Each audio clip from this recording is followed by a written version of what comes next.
અને police department સાથે સંઘર્ષમાં ફક્ત તમારા માટે ઉતર્યા છે। તમારે માસ્કનો પૂરેપૂરો ઉપયોગ કરવો પડશે। સીલ ન મારવું હોય, ફાઇન ન ભરવો હોય તો તમે અમારી વિનંતી સમગ્ર વડોદરા વેપાર વિકાસ એસોસિએશનની વિનંતી માનો।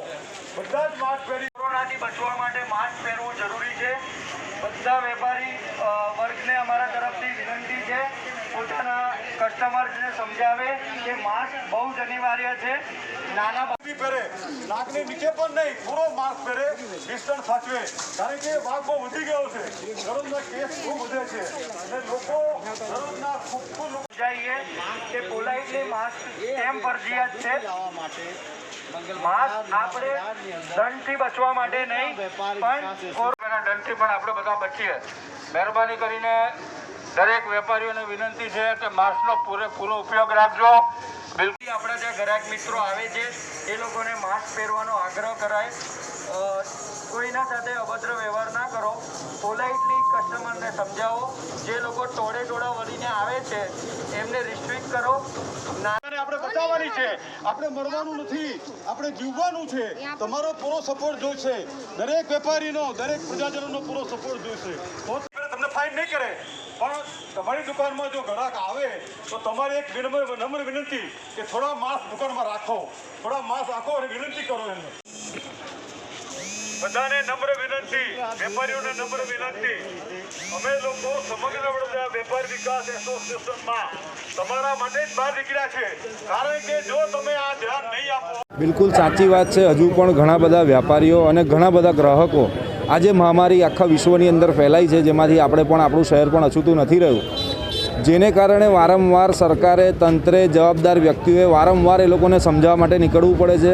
આજરોજ વડોદરા વેપાર વિકાસ એસોસિએશન તરફથી પરેશભાઈ આવ્યા છે અને મંગળ બજારની અંદર માઇક લઈને તમામને અમે લોકો જાણ કરી રહ્યા છે કે આપણે માસ્ક પહેરવું ખૂબ જરૂરિયાત છે, જેનાથી આપણે આપણો બચાવ કરી શકીએ છીએ, આપણા પરિવારજનોનો બચાવ કરી શકીએ છીએ, આપણા પ્રિયજનોનો બચાવ કરી શકીએ છીએ। આપણે ખાસ ધ્યાન રાખવાનું છે કે અત્યારે સોશિયલ ડિસ્ટન્સિંગ પણ આપણે જાળવવાનું છે, હાથ વારંવાર સેનેટાઈઝ કરતા રહેવાનું છે। આ જે સરકારે જે આપણને જે નિયમો કીધા છે એનું આપણે કડકપણે પાલન કરવું જ પડશે, નહીં તો આપણે આ મહામારીના શિકાર બનીશું। અને ઓલરેડી આ વેપારીઓ આર્થિક રીતે ખૂબ તૂટી ગયા છે આ વર્ષ દરમિયાન, અને જો આ મહામારીના શકંજામાં જો ફસાયા તો તમે ઓર તકલીફની અંદર આવશો। એટલે વેપારીઓએ જાતે સમજવું પડશે। અમુક લોકો માસ્ક મોઢા નાકની નીચે રાખે છે, એનો કોઈ મતલબ નથી, એ દંડથી બચવાના ઉપાય કરે છે કે આ પહેરી રાખીશું, આવશે એટલે ચડાવી દઈશું, એ તદ્દન ગેરવ્યાજબી છે।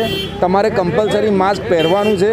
અમે વારંવાર અમારા તરફથી જે પણ તમને લોકોને સૂચના આપવાની હશે અમે આપતા રહીશું, અને અમે તમારો સાથ સહકારની અપીલ સાથે રાખીએ છીએ।